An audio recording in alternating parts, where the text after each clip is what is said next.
کہ یہ صلہ رحمی کے باب میں سے ہے اور تمہیں اس کا اجر ملے گا، کیونکہ اللہ تعالیٰ اسلام کی دولت سے نواز کر تم پر احسان کیا ہے۔ افسوس کہ بیٹی کو منحوس اور نامبارک سمجھی جانے والی زمانے جاہلیت کی ایک قبیح اور پوری رسم آج ہم مسلمانوں میں درائی ہے۔ ہم مسلمانوں کی اکثریت بیٹی کی پیدائش کو اچھا نہیں سمجھتے، اس سے تنگ دل ہوتے ہیں، اس کو بوجھ سمجھتے ہیں اور اس کو انتہائی حقارت اور نفرت کی نگاہ سے دیکھتے ہیں۔ حالانکہ اکثر و بیشتر مشاہدے میں رہتا ہے کہ بیٹوں کی بنسبت بیٹیاں ماں باپ کی زیادہ خدمت کرتی ہیں، ان کی اطاعت و فرما برداری میں بیٹوں سے بڑھ کر ہی ہوتی ہیں۔ ان کے مر جانے کے بعد ان کے لیے پڑھ پڑھا کر ان کی طرف سے صدقہ و خیرات کر کے بیٹوں کے مقابلے میں ان کو زیادہ ثواب پہنچاتی ہے۔ تو پھر بیٹیوں کی پیدائش سے ہی ہم کیوں پریشان ہوں؟ ان کے وجود کو ہم کیوں بوجھل سمجھیں اور ان کی تعلیم و تربیت اور ان کی پرورش سے ہم کیوں تہی دامنی کے ثبوت دیں؟ بالخصوص جبکہ اسلام نے ان کی پیدائش کو مصیبت و ذلت سمجھنے سے منع کیا ہے اور ان سے کافروں اور مشرکوں کا فعل اور ان کا شعار قرار دیا ہے۔ دوستو، جمادی الاخر 6 ہجری میں آپ شاہ روم کے پاس سے آ رہے تھے۔ اس وقت آپ کے پاس شاہ روم کی جانب سے ملنے والے تحائف بھی تھے۔ جب آپ ایک وادی میں پہنچے تو ایک قبیلے والوں نے حملہ کر کے آپ کو لوٹ لیا، مگر اسی قبیلے میں موجود مسلمانوں کو اس بات کا علم ہوا تو انہوں نے مزاحمت کر کے سارا سامان برآمد کر کے آپ کے حوالے کیا۔ آپ وہاں سے نکلے اور آستان نبوت پہ حاضر ہو کے دروازہ کھٹکھٹایا۔ اندر سے ارشاد ہوا، کون ہے؟ عرض کی، داہیہ کلبی۔ حکم ہوا، اندر آ جاؤ۔ اب بارگاہ رسالت میں حاضر ہوئے اور سارا ماجرا کہہ سنایا۔ نبی کریم علیہ الصلوۃ والسلام نے ان لٹیروں کی سرکوبی کے لیے حضرت سیدنا زید بن حارثہ رضی اللہ عنہ کی سربراہی میں 500 سپاہیوں کا لشکر روانہ فرمایا۔ حضرت زید بن حارثہ نے اس میدان میں بھی فتح کا جھنڈا گاڑا۔ اس مارکے میں حضرت داہیہ کلبی بھی ساتھ موجود تھے۔ آپ مارکہ یرموک میں شہ سواروں کے گروہ پر سالار کی حیثیت سے شریک تھے۔ یہ لوگ رات کو سفر کرتے، دن کو چھپے رہتے۔ ایک دن صبح کے وقت ان پہ حملہ کیا، بہت سے لوگ قتال ہوئے اور اس کا بیٹا بھی قتل ہوا۔ 1000 بکریاں مال غنیمت میں ملی، 100 عورتیں اور بچے قیدی بنے۔ قبیلے جزام کا ایک شخص زید بن رفاعہ جزامی جو پہلے سے مسلمان ہو چکا تھا، اپنے قوم کے کچھ لوگوں کے ساتھ بارگاہ رسالت میں آیا اور ایک خط پیش کیا جو رسول اللہ صلی اللہ علیہ وسلم نے اسے مسلمان ہوتے وقت دیا تھا۔ آقا کریم علیہ الصلوۃ والسلام نے علی مرتضیٰ کو اسی وقت زید بن حارثہ کی طرف بھیجا اور ان کے قیدی اور مال واپس دے دیے گئے۔ دوستو، شام کے شہر دمشق کے ایک گاؤں میں آپ کا قیام رہا۔ ایک مرتبہ رمضان میں آپ اپنی بستی سے سفر کر کے دوسری بستی تشریف لے گئے۔ مسافر ہونے کی وجہ سے آپ اور آپ کے بعض رفقا نے روزہ نہیں رکھا۔ سفر میں ساتھ روزہ رکھنے والے کچھ لوگوں کو یہ بات ناگوار گزری۔ جب آپ اپنی بستی میں واپس تشریف لائے تو جن لوگوں نے روزہ رکھا تھا ان کے بارے میں ارشاد فرمایا، اللہ کی قسم آج جو میں نے دیکھا اسے دیکھنے کا گمان بھی نہ کرتا تھا کہ لوگ سیرت رسول اور اصحاب رسول کے طریقہ کار سے اتنے بے رغبت ہو گئے۔ اسی وقت آپ نے دعا کی، اے اللہ میری روح قبض فرما لے۔ آپ کا وصال حضرت سیدنا امیر معاویہ رضی اللہ عنہ کے دور حکومت میں ہوا۔ آپ کی قبر مبارک مزاح گاؤں کے ایک پہاڑ کی چوٹی پہ واقع ہے۔ دوستو، حضرت داہیہ کلبی صحابہ کرام میں بہت خوبصورت شخصیت کے مالک تھے۔ جبریل علیہ السلام رسول کریم علیہ الصلوۃ والسلام کے پاس سیدنا داہیہ کلبی کی شکل میں آتے تھے۔ فتح خیبر کے موقع پر سیدنا داہیہ کلبی رسول اللہ صلی اللہ علیہ وسلم کی خدمت میں آئے اور عرض کی، اے اللہ کے نبی صلی اللہ علیہ وسلم، مجھے قیدی عورتوں میں سے ایک لونڈی دے دیجیے۔ آقا کریم نے فرمایا، جاؤ اور ایک لونڈی لے لو۔ آپ نے سیدنا صفیہ بنت حی رضی اللہ عنہا کو منتخب کیا۔ اس پر ایک آدمی نے آقا کریم کے پاس آ کر عرض کی، اے اللہ کے نبی، آپ نے بنو قریظہ اور بنو نضیر کی سیدہ صفیہ کو داہیہ کے حوالے کیا، حالانکہ وہ صرف آپ صلی اللہ علیہ وسلم کی شایان شان ہے۔ مقصود یہ تھا کہ رئیسہ عرب کے ساتھ عام عورتوں کا صبر تھا مناسب نہیں۔ آقا کریم علیہ الصلوۃ والسلام نے فرمایا، داہیہ کو صفیہ سمیت بلاؤ۔ سیدنا داہیہ رضی اللہ عنہ سیدہ صفیہ کو لے کر حاضر ہوئے اور آقا کریم نے انہیں دیکھ کر سیدنا داہیہ سے فرمایا، قیدیوں میں سے کوئی دوسری لونڈی لے لو۔ پھر رسول مقبول صلی اللہ علیہ وسلم نے سیدہ صفیہ رضی اللہ عنہا پر اسلام قبول کیا۔ انہوں نے اسلام قبول کر لیا۔ اس کے بعد آقا کریم علیہ الصلوۃ والسلام نے انہیں آزاد کر کے ان سے شادی کر لی اور ان کی آزادی ہی کو ان کا مہر قرار دیا۔ خیبر سے روانہ ہوئے تو مقام صحبہ میں رسم عروسی ادا کی اور جو کچھ سامان لوگوں کے پاس تھا اس کو جمع کر کے دعوت ولیمہ فرمائی۔ وہاں سے روانہ ہوئے تو آپ نے ان کو خود اپنے اونٹ پہ سوار کر لیا اور اپنی آواز سے ان پہ پردہ کیا۔ یہ گویا اس بات کا اعلان تھا کہ وہ ازواج مطہرات میں داخل ہو گئی۔ آپ کا اصلی نام زینب تھا، لیکن چونکہ وہ جنگ خیبر میں خاص نبی کریم علیہ الصلوۃ والسلام کے حصے میں آئی تھی اور عرب میں غنیمت کے ایسے حصے کو جو امام یا بادشاہ کے لیے مخصوص ہوتا تھا صفیہ کہتے تھے، اس لیے وہ بھی صفیہ کے نام سے مشہور ہو گئی۔ یہ زرقانی کی روایت ہے۔ حضرت صفیہ رضی اللہ عنہا کو باپ اور ماں دونوں کی طرف سے سیادت حاصل ہے۔ باپ کا نام حی بن اخطب تھا جو قبیلے بنو نضیر کا سردار تھا، حضرت ہارون علیہ السلام کی نسل میں شمار ہوتا تھا۔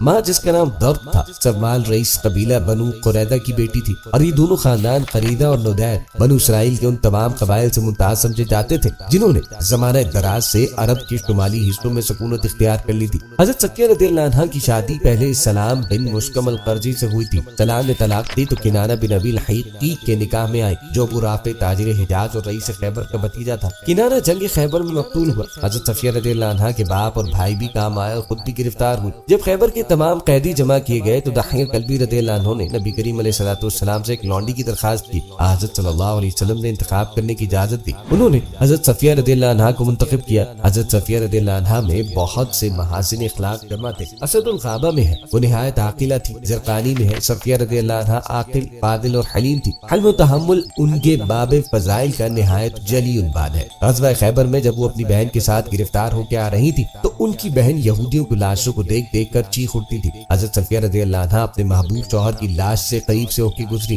لیکن اب بھی اسی طرح پیکر متانت تھی اور ان کی جبین تحمل پر کسی قسم کی شکر نہیں آئی۔ ایک مرتبہ حضرت حفصہ رضی اللہ عنہا نے ان کو یہودیہ کہا، ان کو معلوم ہوا تو رونے لگی۔ حضرت صفیہ رضی اللہ عنہا کے پاس ایک کنیز تھی جو حضرت عمر رضی اللہ عنہ سے جا کر ان کی شکایت کیا کرتی تھی۔ چنانچہ ایک دن کہا کہ ان میں یہودیت کا اثر آج تک باقی ہے، وہ یوم السبت کو اچھا سمجھتی ہیں اور یہودیوں کے ساتھ صلہ رحمی کرتی ہیں۔ حضرت عمر رضی اللہ عنہ نے ان کی تصدیق کے لیے ایک شخص کو بھیجا۔ حضرت صفیہ رضی اللہ عنہا نے جواب دیا کہ یوم السبت کو اچھا سمجھنے کی کوئی ضرورت نہیں، اس کے بدلے خدا نے ہم کو جمعے کا دن عنایت فرمایا۔ البتہ میں یہود کے ساتھ صلہ رحمی کرتی ہوں، وہ میرے خویش و اقارب ہے۔ اس کے بعد لونڈی کو بلا کر پوچھا کہ تو نے میری شکایت کی تھی؟ بولی ہاں، مجھے شیطان نے بہکا دیا تھا۔ حضرت صفیہ رضی اللہ عنہا خاموش ہو گئی اور اس لونڈی کو آزاد کر دیا۔ حضرت صفیہ رضی اللہ عنہا کو نبی کریم صلی اللہ علیہ وسلم سے نہایت محبت تھی، چنانچہ جب آپ علیل ہوئے تو نہایت حسرت سے بولی، کاش آپ کی بیماری مجھ کو ہو جاتی۔ ازواج نے ان کی طرف دیکھنا شروع کیا تو نبی کریم علیہ الصلوۃ والسلام نے فرمایا، سچ کہہ رہی ہے، یعنی اس میں تسنے کا شائبہ ہی نہیں ہے۔ نبی کریم علیہ الصلوۃ والسلام کو بھی ان کے ساتھ نہایت محبت تھی اور ہر موقع پر ان کی دلجوئی فرماتے۔ ایک بار آپ سفر میں تھے، ازواج مطہرات بھی تھی۔ حضرت صفیہ رضی اللہ عنہا کا اونٹ سوئے اتفاق سے بیمار ہو گیا۔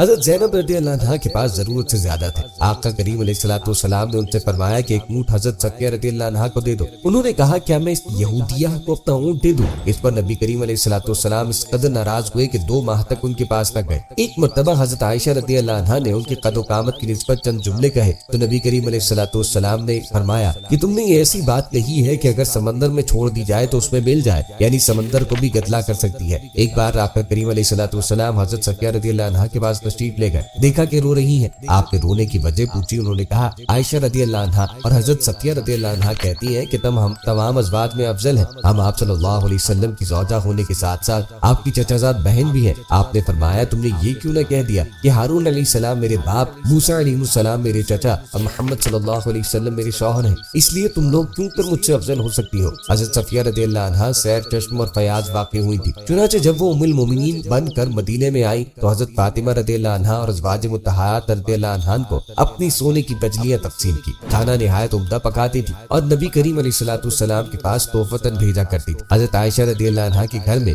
نبی کریم علیہ الصلوۃ والسلام کے پاس انہوں نے پیالے میں جو کھانا بھیجا تھا، اس کا ذکر بخاری اور نسائی میں بھی آیا ہے۔ دوستوں، حضرت داہیہ قلبی کا شمار اکابر صحابہ کرام رضوان اللہ علیہم اجمعین میں ہوتا ہے۔ بلا شک و شبہ آپ مدینے میں موجود صحابہ کرام میں سب سے زیادہ حسن و جمال والے تھے۔ آپ رضی اللہ عنہ کو رسول مقبول صلی اللہ علیہ وسلم کے سفیر ہونے کا شرف بھی حاصل ہے۔ آپ رضی اللہ عنہ کی روایت کردہ احادیث کی تعداد تقریباً 6 کو پہنچی ہے۔ تابعین عظام کے گروہ نے آپ سے احادیث کریمہ روایت کی ہے۔ آپ کی وفات حضرت سیدنا امین معاویہ رضی اللہ عنہ کے دور حکومت میں ہوئی۔ حضرت داہیہ قلبی رضی اللہ عنہ کی موت دمشق زیر موزہ میں ہوئی ہے اور وہیں دفن ہے۔ آپ کی قبر مبارک موزہ گاؤں کے ایک پہاڑ کی چوٹی پہ واقع ہے۔ اللہ پاک کی رحمت نازل ہو آپ کی مرتد پر۔ تحریر کے بالکل آخر میں، ویڈیو کے آخر میں آپ سے ایک اہم گزارش ہے۔ امید کرتے ہیں کہ آپ کو ہماری ویڈیو ضرور پسند آئے ہوگی۔ اگر آپ کو ہماری ویڈیو پسند آئی ہے تو آپ سے گزارش ہے کہ چینل کو ضرور سبسکرائب کریں اور ساتھ ہی لگے بیل کے بٹن کو بھی پریس کریں تاکہ آپ کے پاس آنے والی مزید معلوماتی ویڈیوز کا نوٹیفکیشن بر وقت ملتا رہے۔ سبسکرائب کے ساتھ ہماری ویڈیو کو لائک کریں اور اپنے